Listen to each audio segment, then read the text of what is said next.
les chemins d'ici.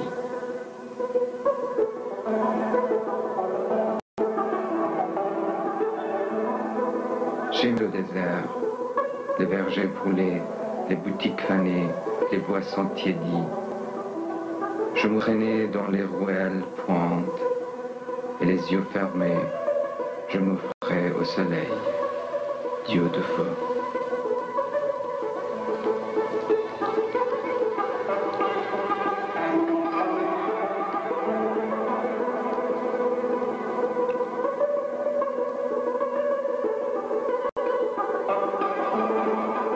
Lui était presque un enfant. Cette délicatesse mystérieuse m'avait séduit. Je vais où il va. Il le faut. Je le suis dans des actions étranges et compliquées. Loin. Bonne ou mauvaise, je suis sûr de ne jamais entrer dans son monde.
Allez, l'équipe.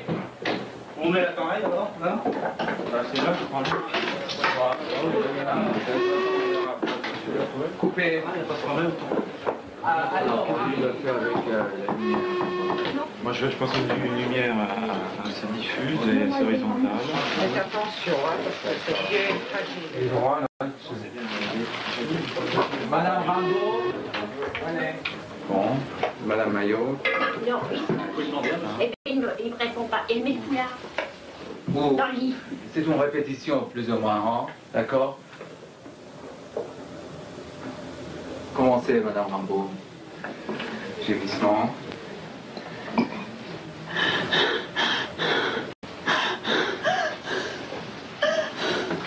Du courage, hein, ça sera bientôt fini. Hein? Hein? Soyez courageuse. Hein? Après vous serez heureuse. Hein? Hein?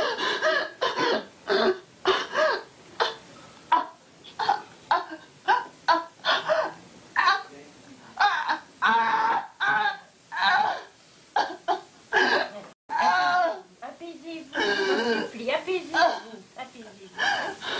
Apaisez-vous.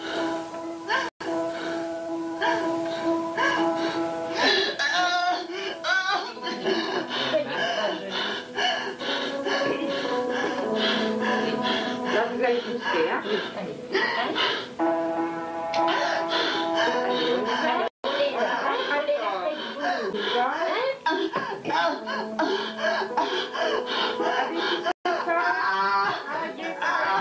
Poussez là. Allez, allez, poussez. On est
naissance d'un poète, c'est un événement assez insolite, assez extraordinaire. Surtout quand on le sait à l'avance, comme aujourd'hui. Hein.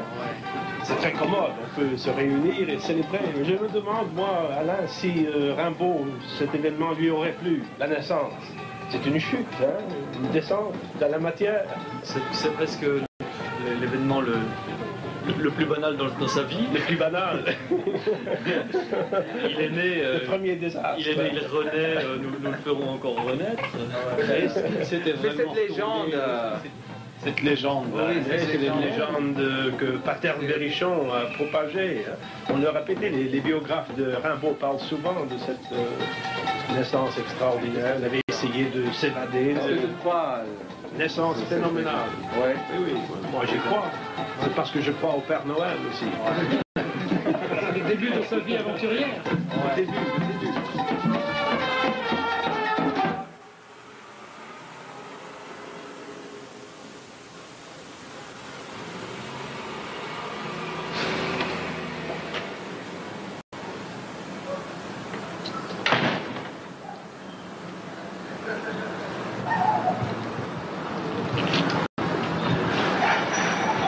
Bon, monsieur Mathieu, monsieur Vaillant, vous voyez que c'est le père qui quitte la maison.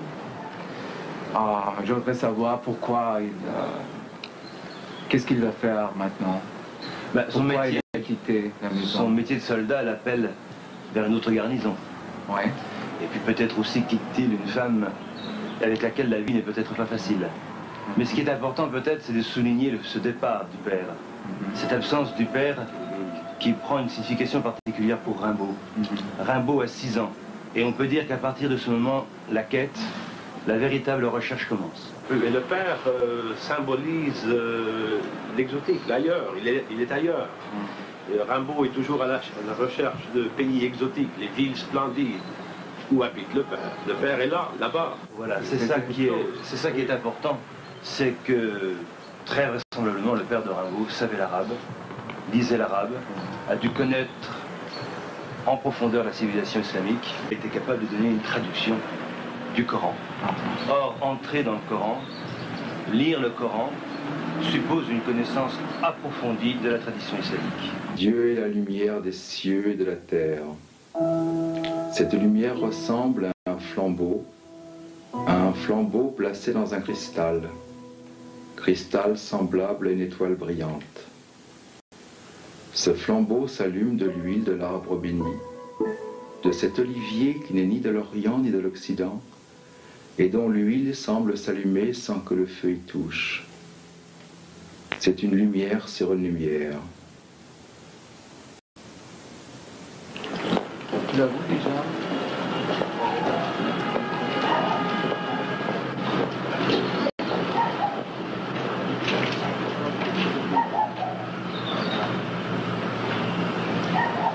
Allez, là, nous montons l'escalier de la 4e maison où Rimbaud a vécu.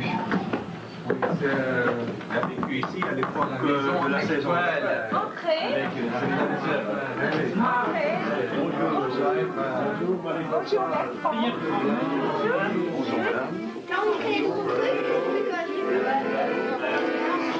Alors, nous sommes dans la chambre de Rimbaud. Dans la salle à manger.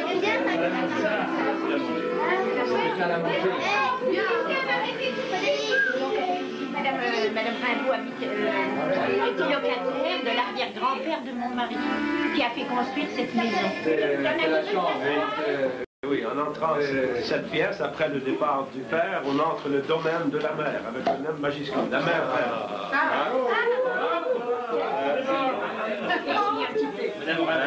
Pas grave. Non, Madame Rimbaud n'aurait pas été si généreuse. Elle n'aurait pas ouvert la porte, je crois. Oh, on est en train de tourner, monsieur Caffin. Vite, vous rappellerez aussitôt, on ne peut pas bouger. Hein? À tout à l'heure. D'accord. Ah,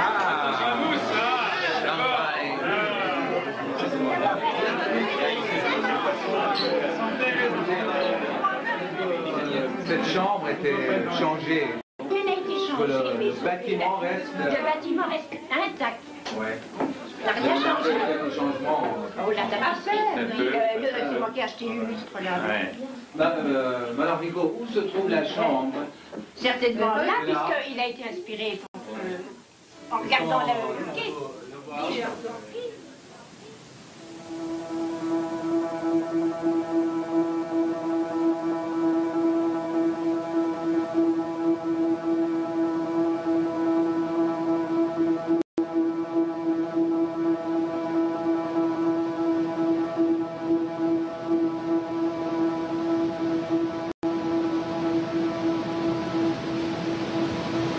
Le soleil était encore chaud.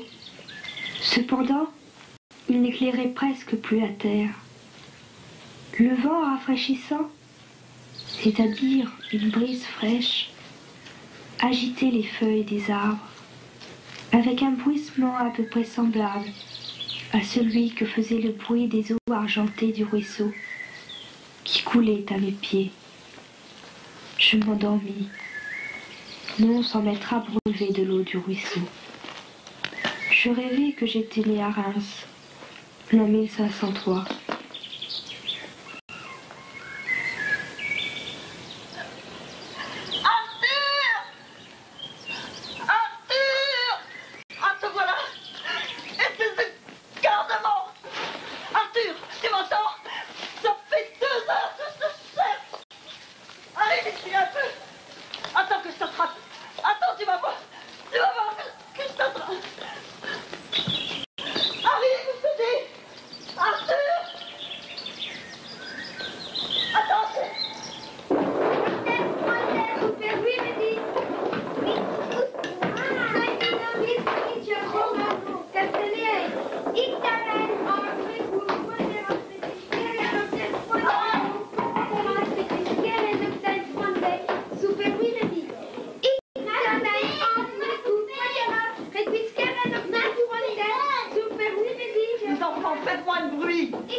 Arthur.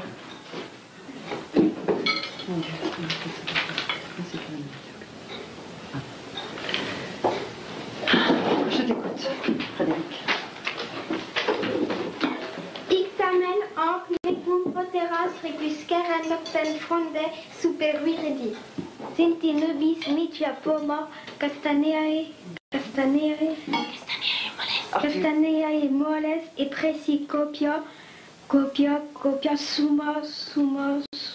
Alors de montibus. Non. Copia lactis. Bon, allez, ça suffit comme ça. À ton tour. Similis infoluit equaludo twenti, cum sitenim proprio jubeoia sapienti, supropedam bonire sedem fundamenti, stultus ego comparor mungua permanenti. Poero mihi similes. Non. Iucus est amabilis. Non, ce n'est pas ça. Tu ne sais pas ta leçon, c'est évident. Alors tu triches. Allez, au lit tous les deux. Mais maman... Ne réponds pas à toi. Allez dans votre chambre, je vous dis, sans souper. Mais j'ai faim. Je me tue pour vous faire donner des cours de latin et voilà la récompense. Allez, disparaissez maintenant.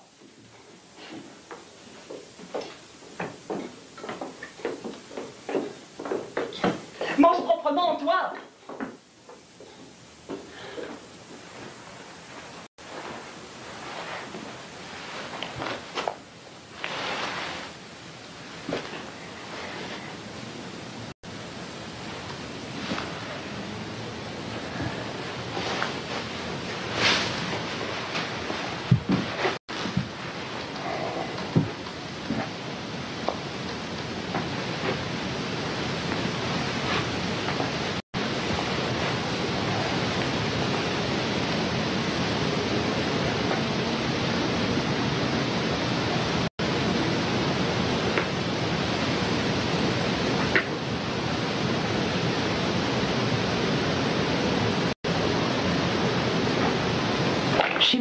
l'étude, c'est-à-dire d'apprendre à lire, écrire et compter.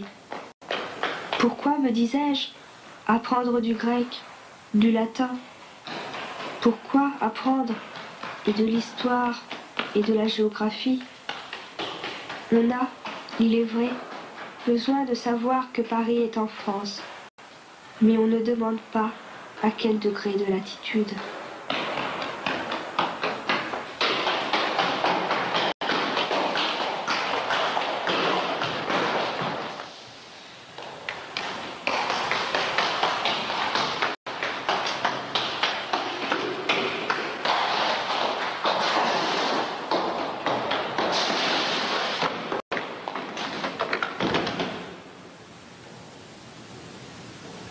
Vers latin. Premier prix, Rimbaud Arthur. Deuxième prix, Dupont Charles. Version grecque. Premier prix, Rimbaud Arthur.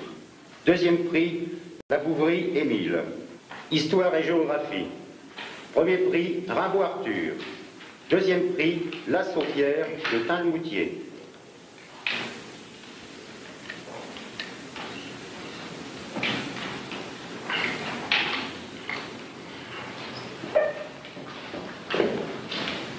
Les aventuriers du Val d'Or, les grandes voyageuses, perdus dans les glaces, les païens et les chrétiens, Kenilworth.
Bénissez-moi, mon Père, parce que j'ai péché.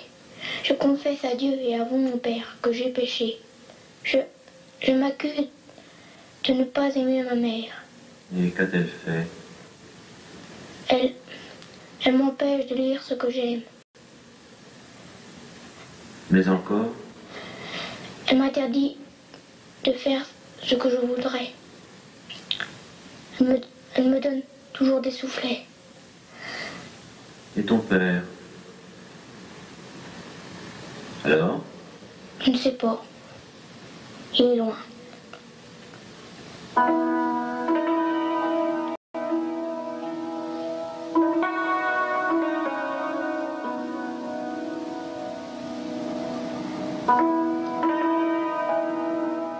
Georges Isambard, vous étiez plus qu'un professeur pour Arthur.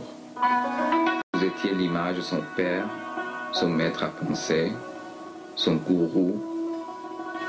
Et il n'y a aucun doute que vous avez encouragé l'esprit de révolte qui s'envolait en lui. C'est un peu à cause de vous qu'il a fait sa première fugue. Comment cela s'est-il passé? Il était très, très intelligent, très sensible. Disons que moi, je l'ai encouragé à lire. Et il lisait d'ailleurs déjà beaucoup d'auteurs grecs, latins, dans le texte. Et nous avons découvert ensemble des écrivains qui qui avaient passé pour des révoltés en leur propre temps. Comme qui, par exemple? Comme, par exemple, Rabelais, Voltaire, Montesquieu, Michelet, et Victor Hugo. Je crois que Arthur voyait en vous un descendant de tous ces grands penseurs. Il avait surtout confiance en moi, je crois. Ah oui, d'ailleurs, parce que je l'ai lu ce matin, il m'a semblé que tu as fait une petite erreur de traduction. Mais juste à la fin, oui. Ah ouais, c'est ça. Je m'étais si retard, j'ai perdu la... Mais c'est pas très grave, ça n'influe pas tellement sur le sens. Bon, alors on se revoit à nouveau. Ouais, comme d'habitude, ce soir. D'accord. C'est beau. Bon courage. Merci. Arthur vous aimait vraiment beaucoup. Quel dommage que vous ayez dû le quitter. J'étais obligé de partir à la fin de l'année scolaire et puis la guerre avec la Prusse a éclaté. Je ne pouvais même pas attendre la fin de la distribution des prix. Je savais qu'Arthur allait tous les remporter. Il était très triste que je parte si tôt. Il avait dit à un ami, « Monsieur Isambard parti, que vais-je devenir ?» Il m'a dit aussi, « Je me sauverai, je ne supporterai pas cette existence une année de plus. » Il m'a dit qu'il voulait gagner sa vie en écrivant, en faisant du journalisme. Alors je lui ai demandé s'il croyait que c'était facile. Et il m'a dit, eh bien, je tomberai sur la route, je mourrai sur un tas de pavés, mais je m'en irai. Mais je lui ai fortement défendu de le faire. Je lui ai conseillé d'être patient, de ne pas se heurter de front avec sa mère et de passer son bachot. Votre départ est une autre forme de l'abandon paternel. Le maître quitte le disciple. Arthur souffre de cette séparation.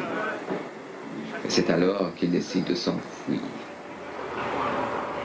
Il se révolte en fait contre moi. Il veut maintenant faire exactement le contraire de ce que je lui conseille de faire.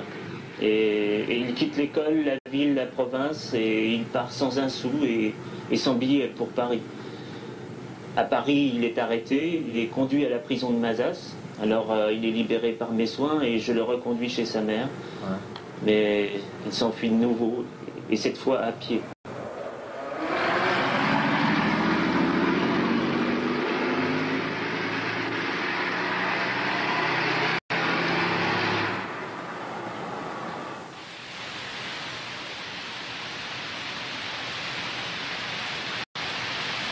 Écoutez, je reviens tout de suite, je vais chercher un livre. Reviens! Non, je reviens tout de suite.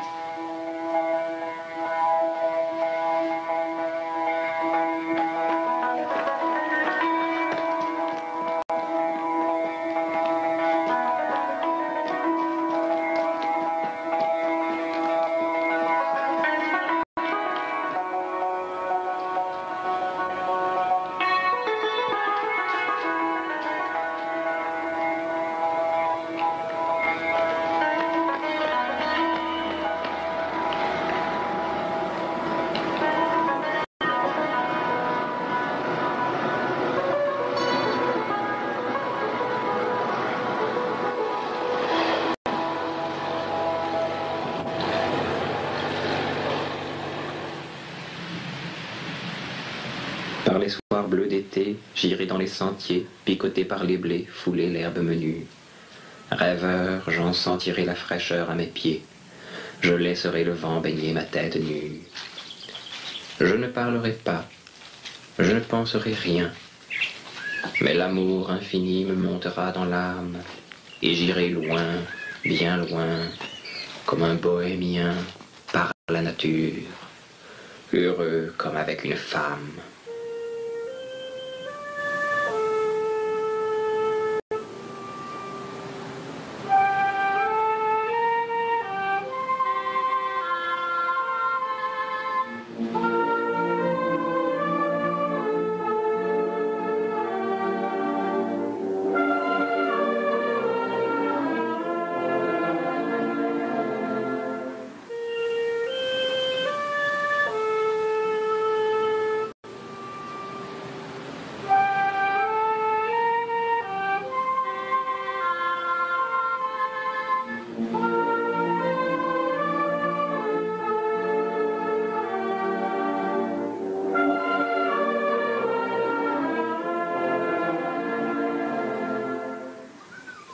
Je m'en allais, les poings dans mes poches crevées.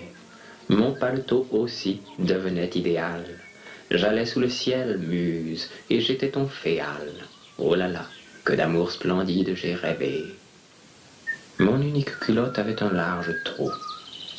Petit pousset rêveur, j'égrenais dans ma course des rimes.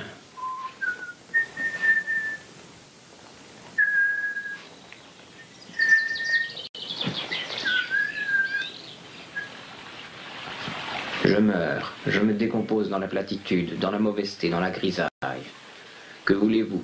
Je m'entête affreusement à adorer la liberté libre.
Nous avons foi au poison. Nous savons donner notre vie tout entière, tous les jours. Voici le temps des assassins. Les assassins sont parmi nous. Les assassins sont parmi nous. Les assassins sont parmi nous.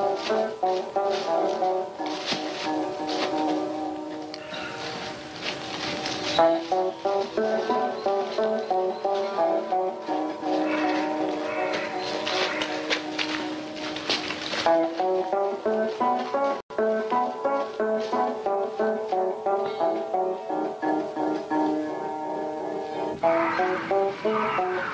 ne peut pas expliquer l'œuvre de Rimbaud sans l'Ardenne.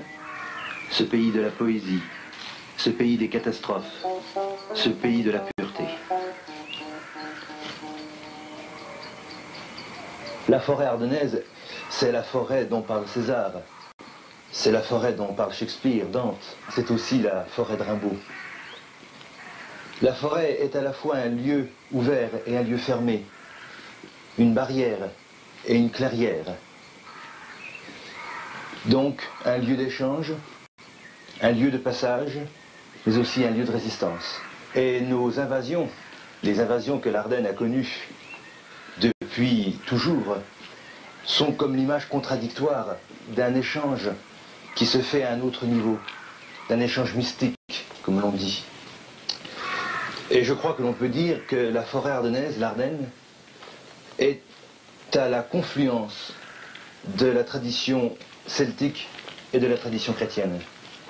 On peut même dire que c'est la dimension mythique de l'Ardenne, de ce lieu profond, fermé, redoutable, où viennent se réfugier les bandits, mais aussi le lieu où, dans une clairière, on aperçoit une lumière.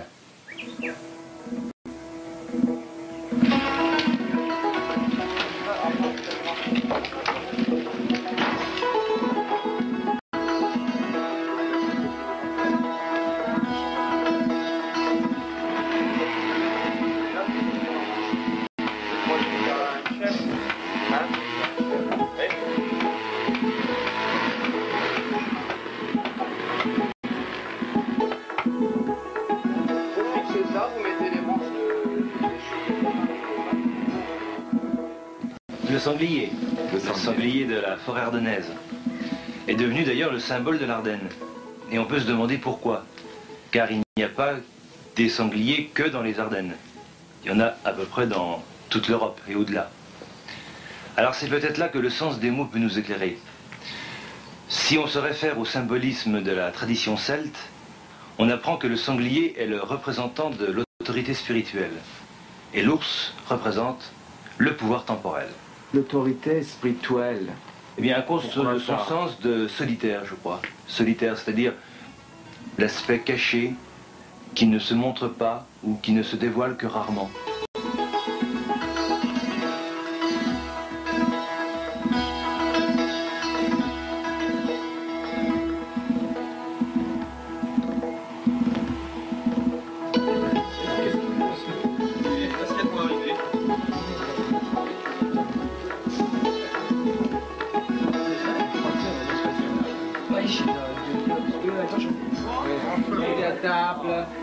Tout le monde, s'il vous plaît.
Christ! Oh Christ!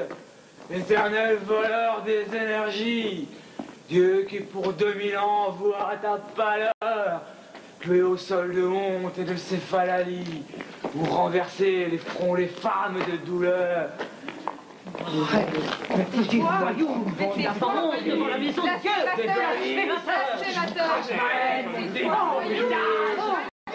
Vous allez de Dieu comme dernier. Mon fils, Tu n'as non resté de rien. Petite mère. vous emmerde, vous et votre honneur.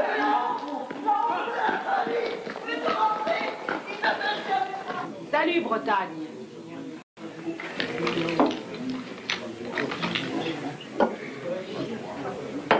Qu'est-ce que c'est que ça, là? Qu'est-ce que c'est ce truc vert? Du poison violent. Liqueur de madame. Qu'est-ce que tu dis de ça? Bon, ça va. Fais-en un peu là-dedans, on va voir. Oh, mais je t'ai amené d'autres choses. Pas mal.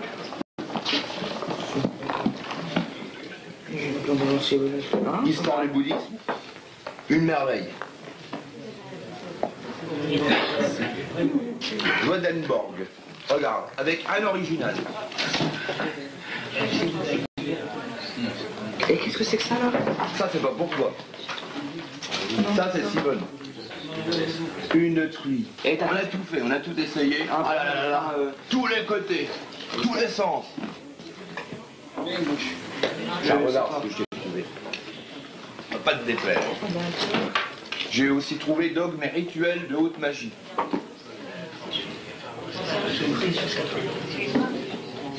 Pierre Leroux. Extra. Mais c'est quoi ça? C'est cool. T'as mis les mains?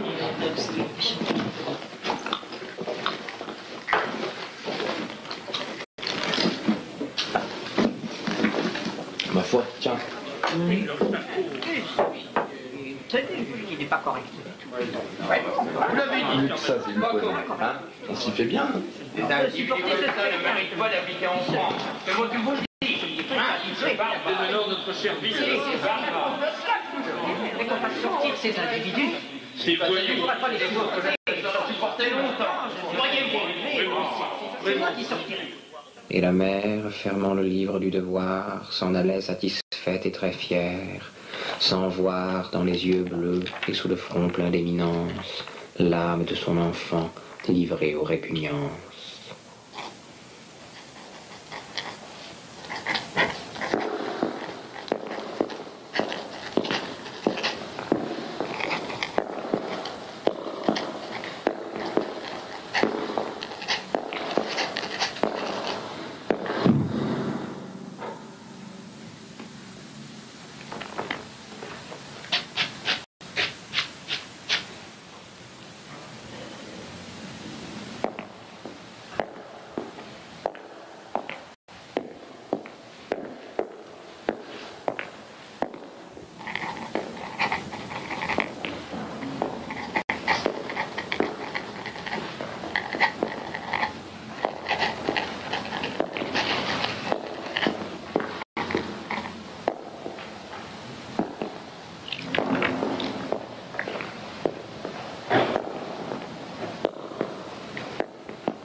Maintenant, je m'en crapule le plus possible.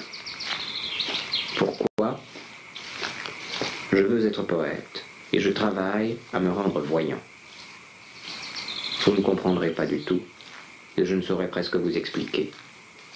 Il s'agit d'arriver à l'inconnu par le dérèglement de tous les sens. Mes souffrances sont énormes, mais il faut être fort, être né poète, et je me suis reconnu poète. J'assiste à l'éclosion de ma pensée. Je la regarde, je l'écoute. Je lance un coup d'archet. La symphonie fait son remuement dans les profondeurs, ou vient d'un bond sur la scène. C'est faux de dire « je pense ». On devrait dire « on me pense ». « Je » est un autre. Tant pis pour le bois qui se trouve violon, et nargue aux inconscients qui ergotent sur ce qu'ils ignorent tout à fait.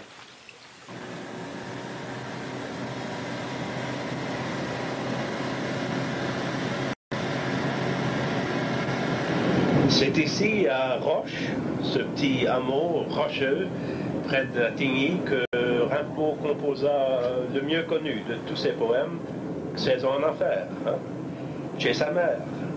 Rimbaud, dans son œuvre, parle souvent de Roche dans la Saison en enfer. Il dit « Si j'ai du goût, ce n'est guère que pour la terre et les pierres. Hein. » Il parle dans ce poème de manger la pierre, de pierre comme nourriture. Essentiellement, la révolte de Rimbaud était de briser cette dureté. Exactement, c'est une question de briser la pierre des habitudes, la pierre de la tradition, la pierre de tout ce qui empêche. Je crois que Verlaine est une autre incarnation de cette pierre qu'il veut briser. Il a vécu le dérèglement réel de tous les sens et au-delà de tout, celui de l'amour. C'est-à-dire, Verlaine, l'ami ou l'amour, s'est transformé en ennemi meurtrier.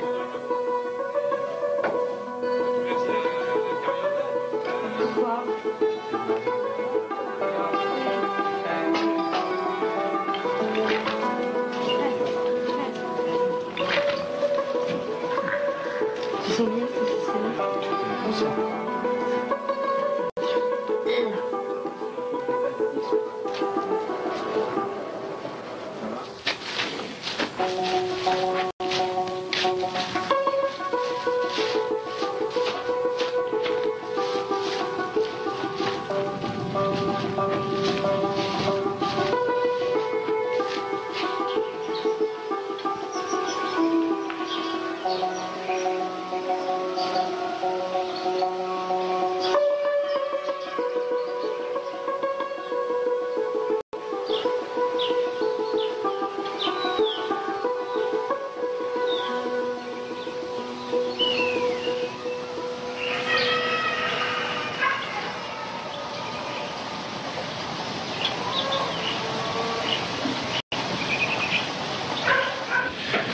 J'ai de mes ancêtres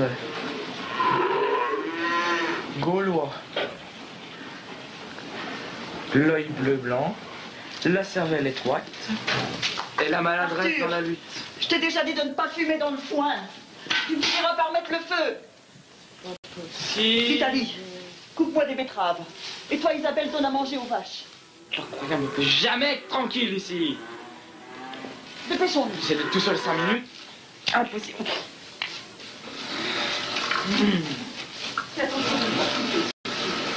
Les Gaulois étaient les écorcheurs de bêtes, les brûleurs d'herbes les plus ineptes de leur temps. 2, j'ai l'idolâtrie et l'amour du sacrilège. Oh, tous les vices, colère, luxure.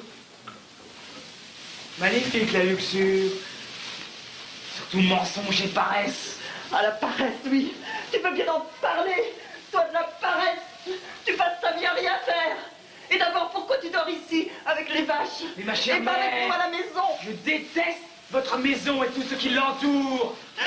Mais qu'est-ce que j'ai fait au bon Dieu pour avoir un fils pareil, qui ne veut jamais travailler comme les autres? J'ai horreur de tous les métiers. Maître et ouvrier, tous paysans, ignobles. La main à plume vaut la main à charrue. Quel siècle la main. Je n'aurai jamais ma main.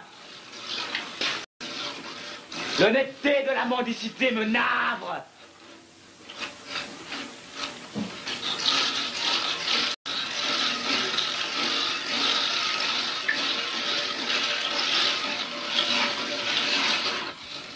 Il m'est bien évident que j'ai toujours été race inférieure.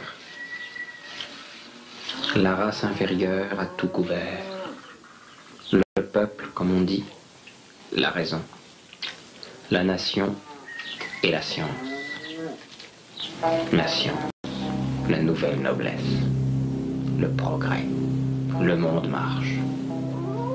Pourquoi ne tournerait-il pas ?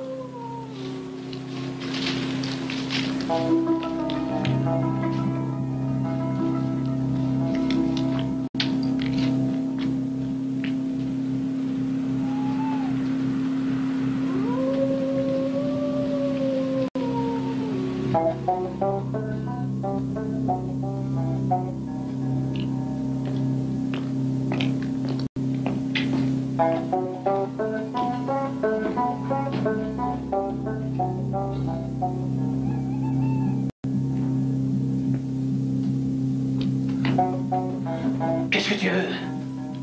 La sagesse. Comment tu fais pour trouver notre retraite? J'ai rêvé. Hermès Trismegistus, notre grand chef. Tu vois, pour arriver à la pierre philosophale, on doit souffler. Et ça n'est pas facile. Tais-toi, toi, et souffle, souffle. Tu vois, ce qu'il faut trouver, c'est le point central. Oui, mais qu'est-ce que c'est que ce point central? J'aimerais aussi savoir où il est. Les fumées bleues. Attention, c'est une vraie descente aux enfers. Quelque chose de terrifiant. C'est perdu. Je vais dévoiler tous les mystères. Mystères religieux ou naturels. Mort. Mais qu'est-ce qu'il fait ici, celui-là? Avenir, passé. Je suis maître en fantasmagorie. Ces pratiques de fausse magie vous éloigneront de Dieu. Une âme coupée de Dieu ne peut rien pour les autres, car Satan tourne tous ses pouvoirs contre lui. Vous ne comprenez pas. Je n'ai jamais été chrétien. Je n'ai pas le sens moral. Je ne comprends pas la loi. Je suis hébreu. Mais il va tout faire échouer. Fais tomber. C'est dangereux. Fumée rouge. Fumée rouge. L'or. L'or. L'or. L'or. J'ai avalé une fameuse gorgée de poison. 3 fois béni soit le conseil qui m'est arrivé. Je meurs de soif, j'étouffe, je ne puis crier. C'est l'enfer, l'éternelle peine.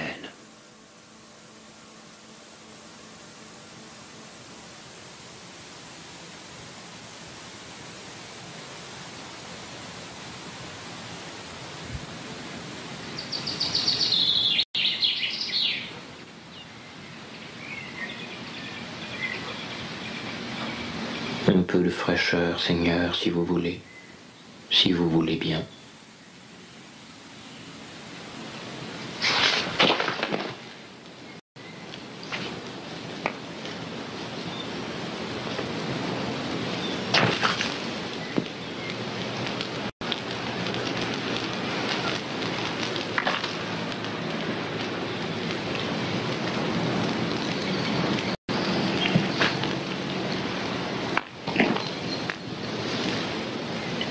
Pureté, pureté. C'est cette minute d'éveil qui m'a donné la vision de la pureté. Par l'esprit, on va à Dieu. Qu'est-ce que c'est que ce feu? Mon Dieu! Arthur! Vite mes livres! Isabelle, Vitaly, sauvez les livres! Non, Arthur! Non! Pourquoi tu brûles les livres comme ça? Tu es devenu complètement fou! Le plus malin de quitter ce continent, la folie rôde, pour pouvoir d'otages ces misérables! J'en ai assez de toi, tu m'entends? Je peux plus te supporter! Un homme qui veut se mutiler vient d'années, n'est-ce pas? Et toi? Je vois que mes malaises viennent de ne m'être pas figuré assez tôt que nous sommes à l'Occident. Les marais occidentaux. Que les villes s'allument dans le soir. Ma journée est faite. Je quitte l'Europe.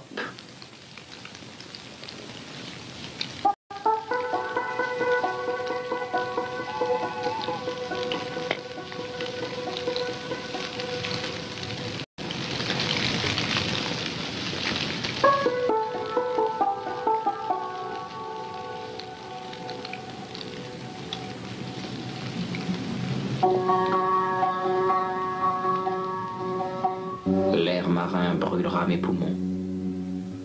Les climats perdus me tanneront. Je reviendrai avec des membres de fer, la peau sombre, l'œil furieux. Sur mon masque, on me jugera d'une race forte. J'aurai de l'or. J'aurai de l'or. J'aurai de l'or.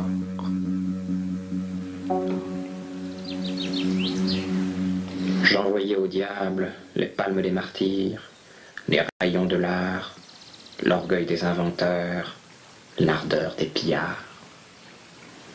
Je retournais à l'Orient. qui est la sagesse première et éternelle.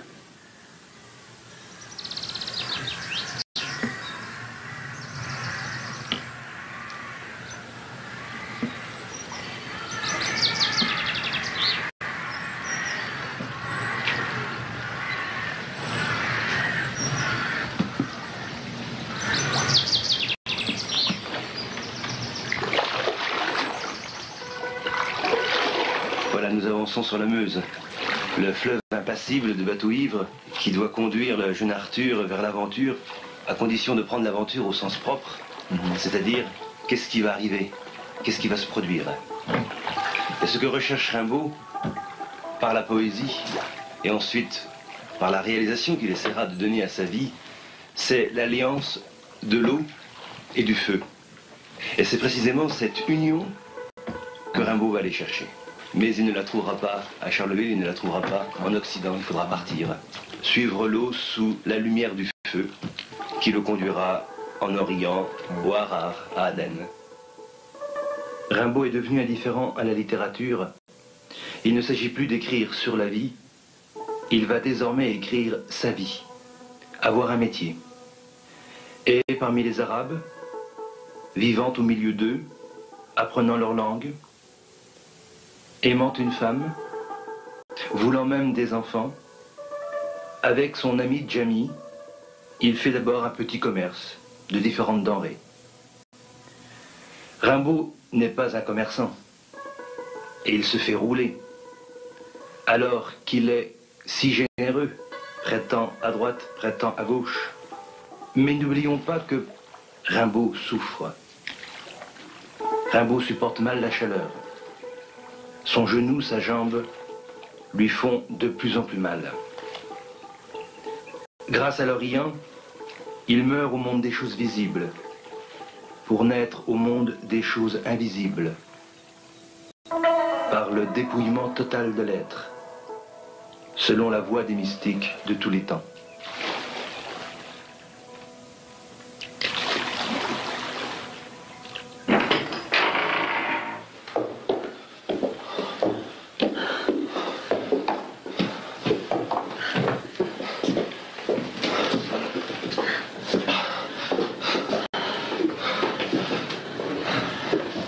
Je descends préparer le repas.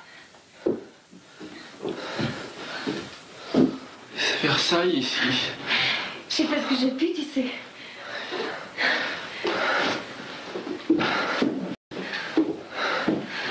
Repose-toi.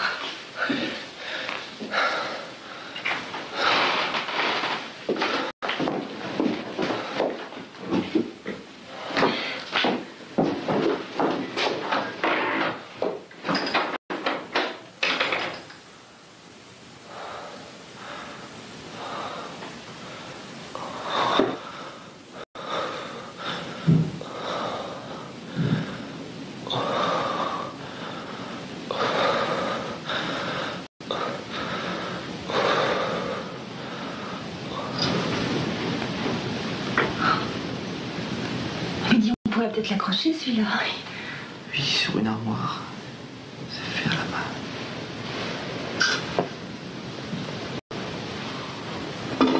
L'Afrique. Oh, c'est loin. C'est loin.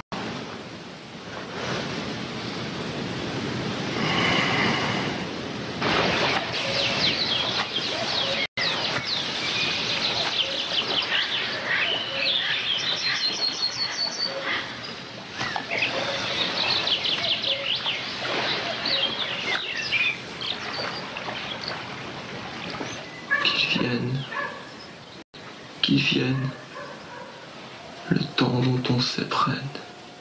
J'ai tant fait patience qu'à jamais j'oublie craintes et souffrances. Aux cieux sont partis. La soif malsaine obscurcit mes veines.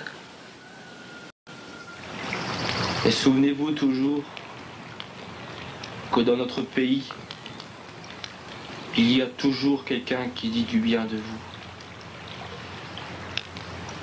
et qui connaît que la fortune peut vous venir si Dieu vous donne la santé. Mais où veut-il aller? Il veut aller à Marseille, à cause du soleil. Il dit aussi qu'il veut prendre le bateau pour Athènes. S'il va mourir, pourquoi pas ici, chez lui, parmi les siens?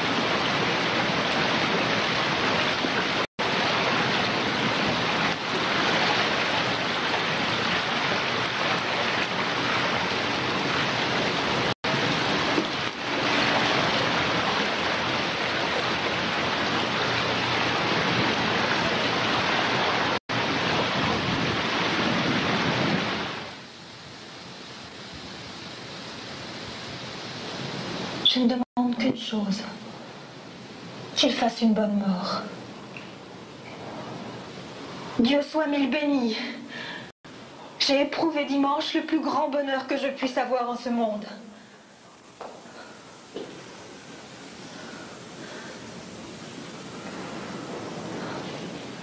Ce n'est plus un pauvre malheureux réprouvé qui va mourir près de moi. C'est un juste, un saint, un martyr, un élu.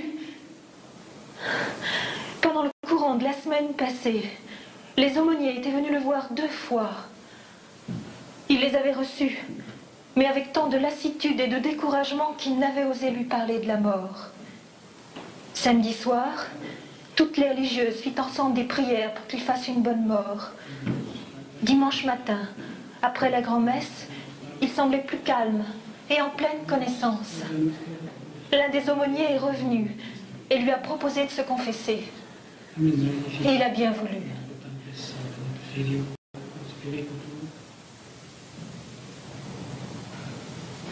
Moi, je baisais la terre en pleurant et en riant. Oh Dieu, quelle allégresse même dans la mort, même par la mort. Que peuvent me faire la mort, la vie et tout l'univers, et tout le bonheur du monde? Non, que son âme est sauvée. Salut, des anges. Des anges tournent leurs robes de laine. Nous sommes à Harare. Il faut préparer la caravane. Vite. On nous attend.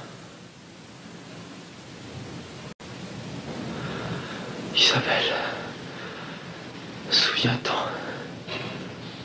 À l'eau. Une dent. Seule. À l'eau, une dent seule. À l'eau, 2 dents.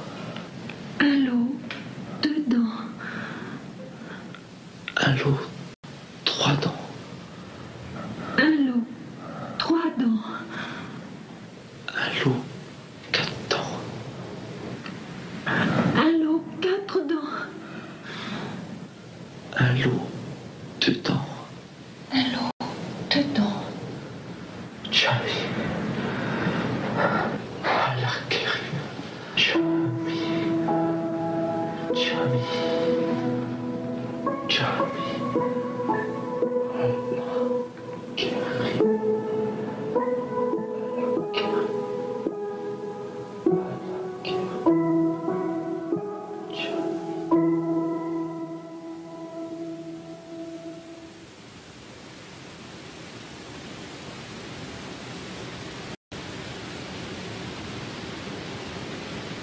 Du même désert, à la même nuit, toujours mes yeux là se réveillent à l'étoile d'argent. Toujours, sans que s'émeuvent les rois de la vie, les 3 mages, le cœur, l'âme, l'esprit. Quand irons-nous par-delà les grèves et les monts, saluer la naissance du travail nouveau, la sagesse nouvelle, la fuite des tyrans et des démons, la fin de la superstition.